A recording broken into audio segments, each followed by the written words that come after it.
Comment les oreilles s'épanouissent-elles ? Une promenade radiophonique avec Nilso. Chapitre 14. La transe, le combat, le virtuose et le colosse. Ça, quand tu fais un dessin comme ça, c'est tu te mets dedans et tu ne t'arrêtes pas tant qu'il n'est pas fini, ou tu reviens dessus comme ça. Je fais dans mon lit tout le fond, Tu fais dans ton lit. sans savoir où je vais.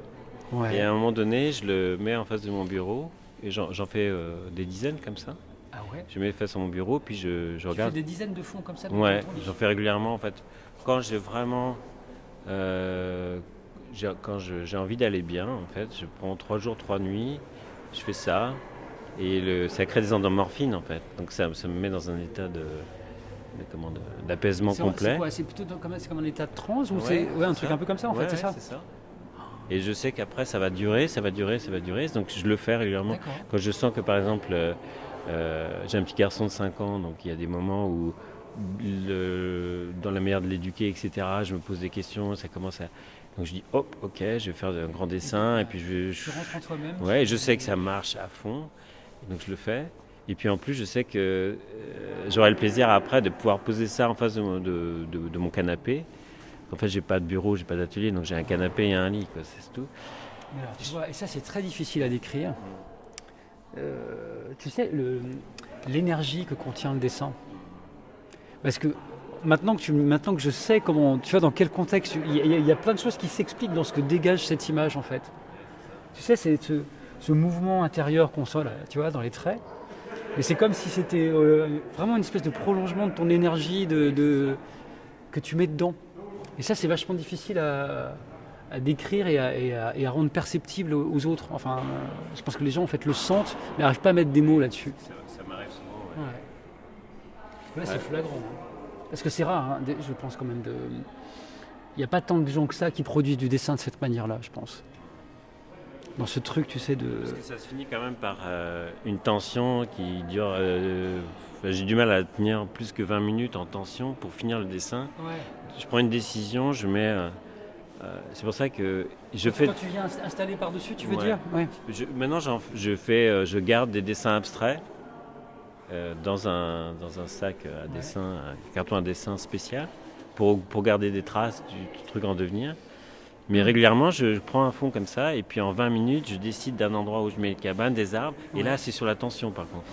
Et du coup, qu'est-ce qui fait pour toi que ce dessin-là abstrait que tu as produit de cette manière-là ne se suffit pas à lui-même ? C'est pour ça que je te dis, là, de plus en plus, j'arrive à les garder. Ah, c'est ça, oui, d'accord. Parce que Et t'arrêter là ouais. et conserver ça Là, tel de que plus en c'est. plus, je fais ça. Mais à un moment donné, j'aimais bien aussi l'idée d'être après l'endomorphine, l'adrénaline, les 20 minutes de tension extrême où je peux tout foirer. Quoi. Oui, c'est ça. Parce que ça s'effondre. Tu mets un trait de trop et puis paf, ça s'effondre, ça Patatras. ressemble à une grosse bouse. Oui, bien sûr. Et là, c'est pour ça que des fois, après, je mets 2 mois avec du noir à en refaire quelque chose comme celui qui est là-bas. Celui-ci, j'ai passé 2 mois dessus. Lequel, celui-là ? Celui-là, tous les jours en face de mon bureau à rajouter. Celui-ci ou celui-là ? Celui-là, celui de gauche là. Et du coup, il y a du repentir. Elle était là, la cabane, là. Et puis Ah finalement, oui. je l'ai mis là et c'était bon. Mais j'ai souffert. Mais j'aime bien aussi ça. Parce que là, je suis dans une autre façon de dessiner qui est. Où, là, on revient sur ce qu'on disait tout à l'heure sur la répartition des noirs et Mais tout. tu vois, parce qu'on a l'impression que tu sais que. Enfin, dans l'énergie que ça dégage, que c'est comme si tu avais arpenté Exactement. chacun de ces sillons, C'est ça. tu sais. Ça contient ce truc du pas lent Ouais, et c'est ça. je vais traverser tout le pré et je vais faire toutes ces... C'est exactement ça. Il y a un truc qui est très roboratif, du coup, tu sais, quand tu regardes ces dessins-là. Parce qu'en fait, je m'amuse. En fait, j'aime pas le mot challenge, mais il y a un petit challenge. C'est qu'en fait, à chaque fois que je dessine ça, même si je suis sur mon lit avec ma loupe, j'essaie d'enregistrer les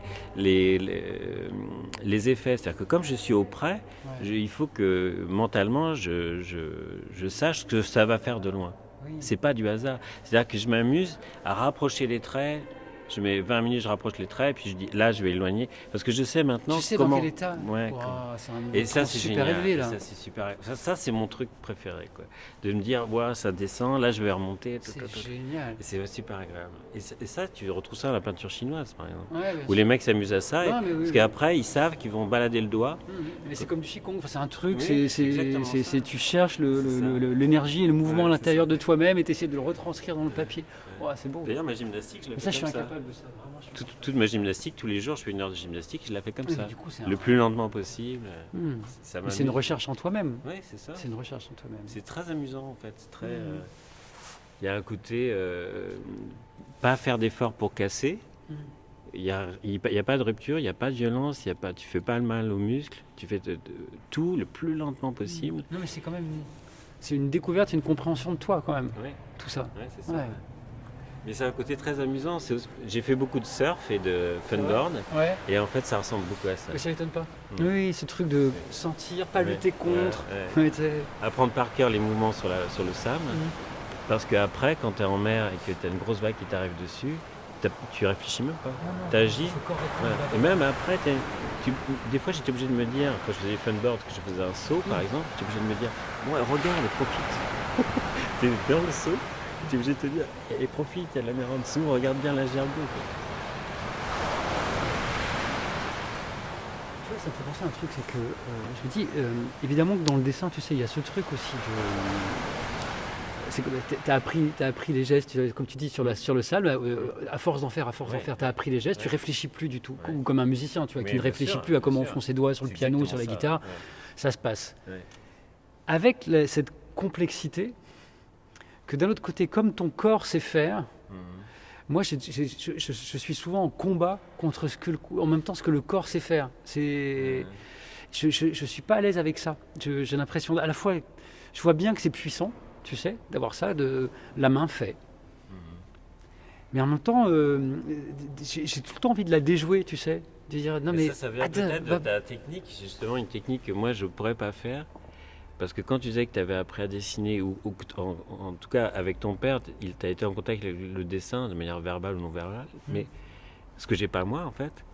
Et quand j'ai regardé les spectacles de Pina Bausch qui fait travailler des gens au théâtre ou qui les fait danser alors qu'ils ont 30 ans, etc., Oui. c'est trop tard. Mais tu peux quand même faire un spectacle absolument génial. Ah bah c'est trop tard pour être un danseur professionnel, sans doute, Non, mais pour pas faire pour un danser. danseur. Ah, je sais pas. Pour C'est pas danser, la même, pour danser. chose Ouais. en fait. Et moi, danser et être danseur, tu veux dire. Ouais. Oui. Et hier, on discutait avec Yacine, et on a beaucoup discuté avec Yacine là-dessus, parce qu'à un moment donné, moi, le seul complexe que j'avais, c'est que comme je suis un dessinateur tardif, il me manque, j'ai pas la souplesse de la main, je peux pas faire des traits. Quand je fais du nu, j'arrive à quelque chose, mais à condition d'un peu de transiger avec les règles de l'anatomie artistique, des choses comme ça. Je peux pas rentrer là-dedans, c'est impossible. Il me faudrait une seconde vie. Parce que ça, il faut entre 6 et 8 ans. Il y a la plasticité du cerveau. À 7 ans, elle est entamée. À 12 ans, à nouveau. À 22 ans, c'est terminé. Tout le monde le sait, ça. Donc, tu peux très bien faire du dessin.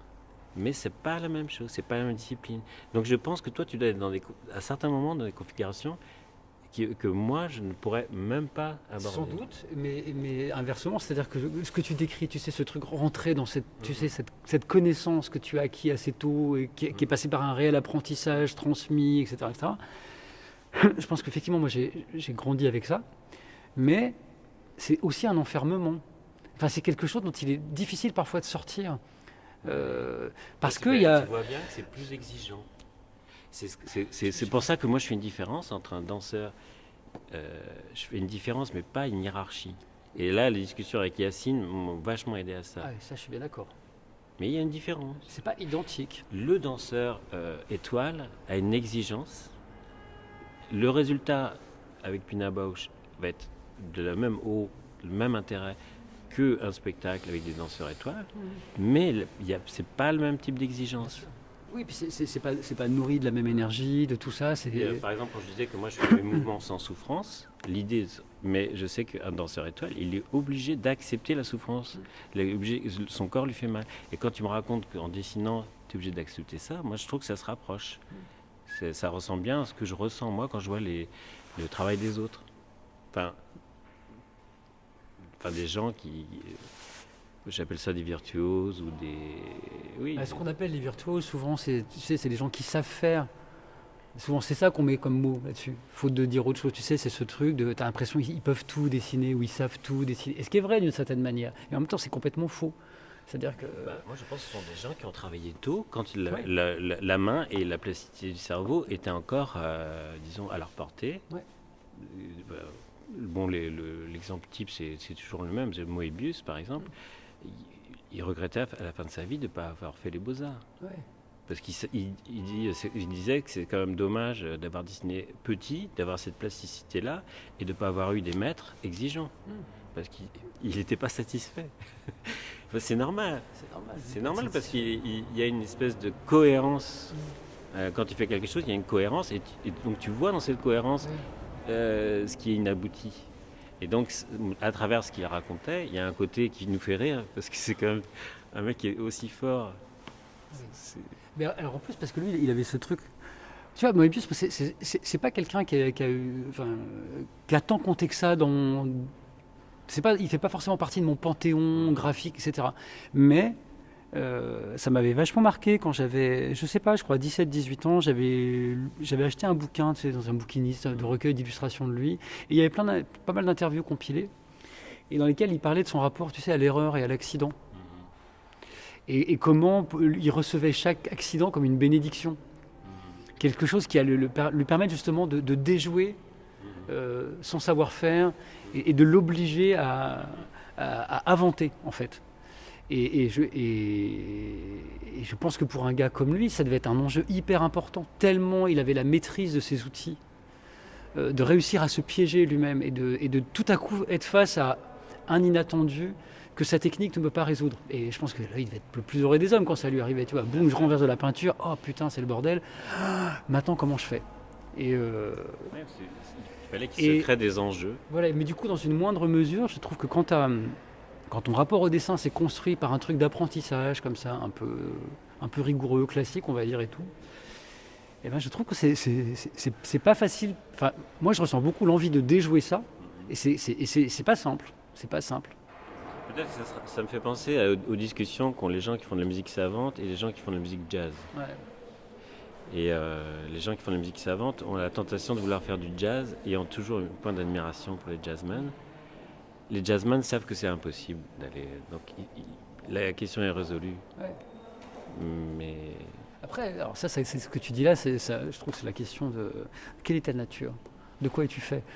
Et de le chercher et de pas essayer de pas trop d'aller là où tu n'es pas, parce que c'est un peu on le fait tous, hein, je pense, hein, quand même, d'avoir tendance à essayer d'aller dans les endroits en fait c'est pas nous du tout, mais on y va quand même parce que ça nous fait envie pour des tas de raisons. Mais justement, je suis pas sûr, parce qu'il y a des événements dans la vie, des accidents qui font que en fait, moi je vois ça aussi comme le chanteur. C'est-à-dire que moi, par exemple, c'est exactement comme si j'avais une tessiture. Je peux chanter que dans un seul registre. Et dans ce petit registre-là, par contre, je veux faire le maximum. Oui. Mais j'ai pas une amplitude et une tessiture très grande. C'est comme ça.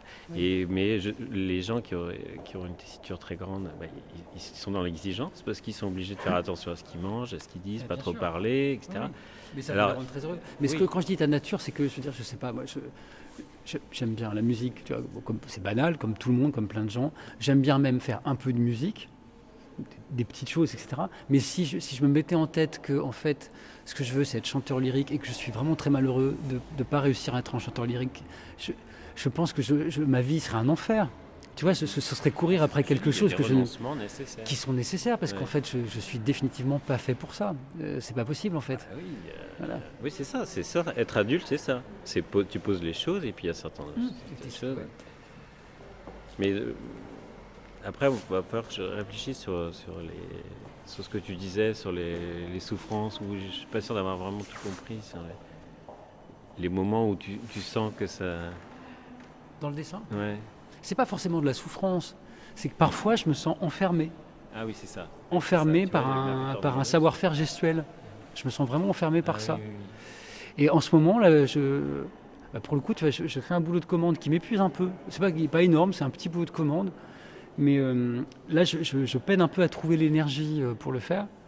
Au début, j'avais réussi à trouver une énergie pas mal, justement, en me disant, bon, bah, c'est l'occasion d'essayer faisons de tout ça une expérience.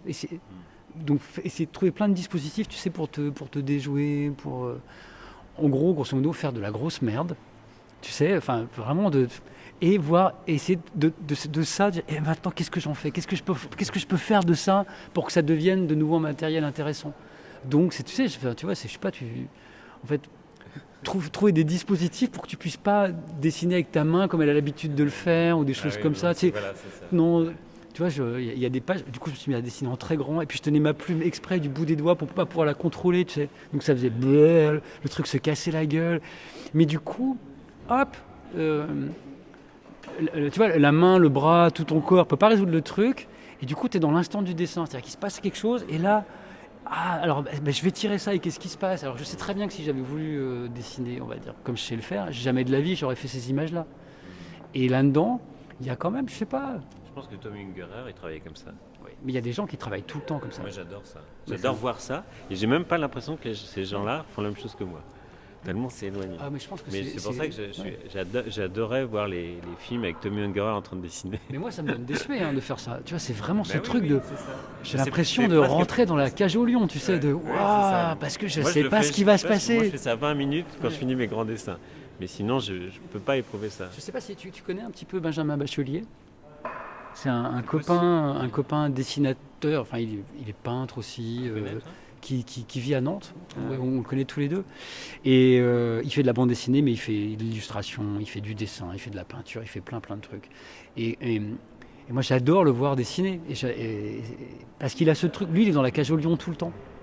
Tu sais, il arrive le matin, il prend ses trucs. J'appelle ça des colosses, moi. Et puis, mais c'est vraiment ça. Toute l'amplitude. C'est ça, bam, il prend des trucs. Puis Moi, il envoie, tu sais, puis il se passe quelque chose, il se passe rien, c'est pas grave, et puis on remet par-dessus. Et il fait ça, il a l'air de faire ça, tu sais, tranquille. Bah, évidemment. Moi, j'ai Après, je compris sais pas ça. comment il est Une fois, je intérieurement, me suis retrouvé aux urgences cardiaques. Je pensais que j'allais crever. Ouais. Et j'avais rien du tout. Alors, l'interne qui croyait que j'avais vraiment un problème cardiaque, parce que j'étais venu en disant que j'allais crever, il savait pas ce que j'avais. Mais quand son chef est arrivé, il a dit c'est une péricardite. Et il me dit je suis sûr que vous faites un truc genre. C'est vrai.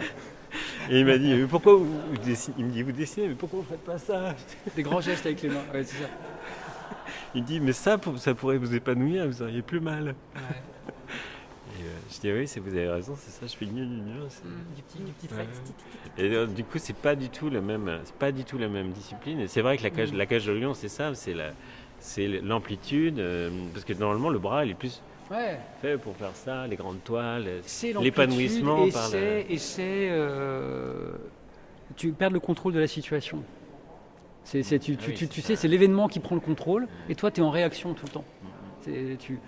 Tu balances un truc, wow, ok, et tu suis la vague. En fait, je pense que c'est une autre manière de faire du. C'est une autre manière de faire du surf, en fait, mais qui est beaucoup plus. Enfin, c'est un tempérament. Je pense que c'est un tempérament. C'est les colosses. Ouais. Mais en plus, Benjamin, je trouve qu'il dégage un truc comme ça. Comment les oreilles s'épanouissent-elles? Une promenade radiophonique avec Nilso. Proposé par Henri Landré. Une production du festival Formula Bula. Enregistré à la mairie du 10e arrondissement de Paris le samedi 3 octobre 2020 avec Nilso et Cyril Pedrosa.